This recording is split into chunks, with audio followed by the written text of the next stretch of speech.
Hi friends, welcome to Standard Expert. In this video, we will talk important topic. If you FastAPI கத்துக்கிட்டு இருந்தீங்கன்னா கண்டிப்பா இந்த video உங்களுக்கு ரொம்ப யூஸ்ஃபுல்லா இருக்கும்.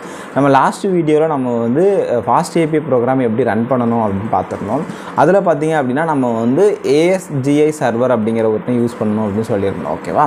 இந்த ASGI சர்வர் அப்படினா என்ன அப்படிங்கறத பார்க்க போறோம். அதுல என்ன டைப் இருக்குது, எதை நம்ம இன்னைக்கு அதிகமா யூஸ் பண்றாங்க அப்படிங்கறதையும் பார்க்க போறோம். இந்த ASGI சர்வர் அப்படிங்கிறது ஏன் நம்ம யூஸ் பண்றோம்னு சொல்லி பாத்தீங்கன்னா பைத்தானோட FastAPI frameworkல இன்பில்டா வெப் சர்வர் சப்போர்ட் இல்ல. ஃபார் எக்ஸாம்பிள் இப்போ நீங்க ஃபிளாஸ்க் Django யூஸ் பண்றீங்கன்னா அதுல டைரக்ட்டா நீங்க ஃபிளாஸ்க் சர்வரை யூஸ் பண்ணி நீங்க ரன் பண்ணிரலாம்.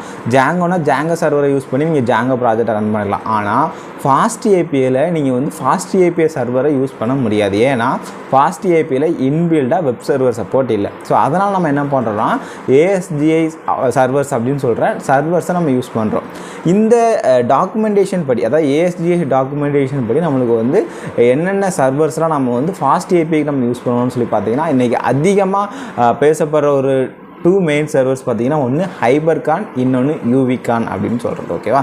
இந்த ரெண்டுல என்ன டிஃபரன்ஸ் இருக்குது அப்படிங்கறத பாப்போம். இந்த Uvicorn and Hypercorn அப்படிங்கற ரெண்டுமே பாத்தீங்க அப்படினா நமக்கு ASGI சப்போர்ட்டோட தான் நமக்கு வருது. ரெண்டுமே பாத்தீங்க அப்படினா நமக்கு UV loop அப்படிங்கற அந்த framework யூஸ் பண்ணி நமக்கு ஃபாஸ்டான ஒரு சர்வீஸை ப்ரொவைட் பண்றாங்க. Uvicorn and Hypercorn ரெண்டுமே பாத்தீங்க அப்படினா நமக்கு UV loop அப்படிங்கற அந்த frameworkோட சப்போர்ட் தான் நமக்கு ஃபாஸ்டா ப்ரொவைட் பண்றதுக்கு இருக்கு. இப்போ இதுல இன்னொரு டிஃபரன்ஸ் என்னன்னு சொல்லி பாத்தீங்கன்னா நமக்கு Uvicornல HTTP 1.1 மட்டும் தான் நமக்கு சப்போர்ட் இருக்கு. ஆனா நீங்க Hypercorn போனீங்க அப்படினா உங்களுக்கு HTTP 2 சப்போர்ட் இருக்குது. அப்போ நீங்க நினைக்கலாம் அப்போ Uvicornோட Hypercorn தான் பெஸ்டா, நம்ம Hypercorn சூஸ் பண்ணிக்கலாமா? இன்னைக்கு எல்லாரும் Hypercorn தான் யூஸ் பண்றாங்களா அப்படிங்கிற ஒரு क्वेश्चन உங்களுக்கு வரலாம். பட் இன்னைக்கு ரியல் வேர்ல்ட் சினாரியோ என்னன்னு சொல்லி பாத்தீங்கன்னா நிறைய பேர் Uvicorn தான் சூஸ் பண்றாங்க. இதுல மெயின் டிஃபரன்ஸ் பாத்தீங்கன்னா இந்த ரெண்டு தான். லைக் ரெண்டுமே UV loop தான் யூஸ் பண்றது. அப்புறம் இதுல HTTP 1 சப்போர்ட் மட்டும் தான் இருக்குது. Hypercornல HTTP 2 சப்போர்ட்டும் இருக்குது. ஆனா இண்டஸ்ட்ரீஸ் இன்னும் நிறைய ப்ராஜெக்ட்ல பாத்தீங்க அப்படினா நமக்கு Uvicorn தான் அதிகமா யூஸ் ஆயிருக்குது.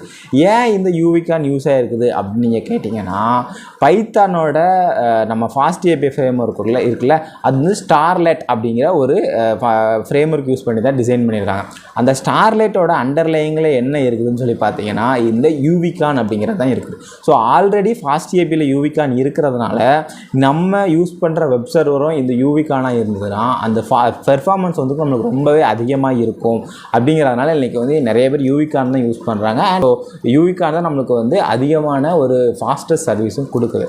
பட் உங்களோட ப்ராஜெக்ட்ல நீங்க 2.2 HTTP 2 சப்போர்ட் உங்களுக்கு தேவைப்படுது அப்படிங்கிற கேஸ் இருந்ததுனா நீங்க கண்டிப்பா Hypercorn சூஸ் பண்ணலாம். பட் ரெண்டு இதையுமே நீங்க எடுத்து ரன் பண்ணிக்கலாம். அது உங்களோட ரெக்யர்மெண்ட்டை பொறுத்து. ஸோ இப்போ உங்களுக்கு ஓரளவுக்கு கிளாரிட்டி கிடச்சிருக்குன்னு நினைக்கிறேன். இந்த ரெண்டு ஃப்ரேம்வொர்க் ரெண்டு சர்வர்ஸும் என்ன அப்படிங்கிறது. இந்த வீடியோ பிடிச்சிருந்தா இந்த வீடியோக்கு ஒரு லைக் கொடுங்க. இந்த வீடியோ பற்றின கமெண்ட்ஸை மறக்காம கமெண்ட் செக்ஷன் சொல்லுங்கள். நீங்கள் இன்னும் நம்ம சேனல் சப்ஸ்கிரைப் பண்ணலாம். இப்போவே சப்ஸ்கிரைப் பண்ணி பார்த்துற பெல் ஐக்கனையும் கிளிக் பண்ணிடுங்க. தேங்க்யூ ஃபார் வாட்சிங்.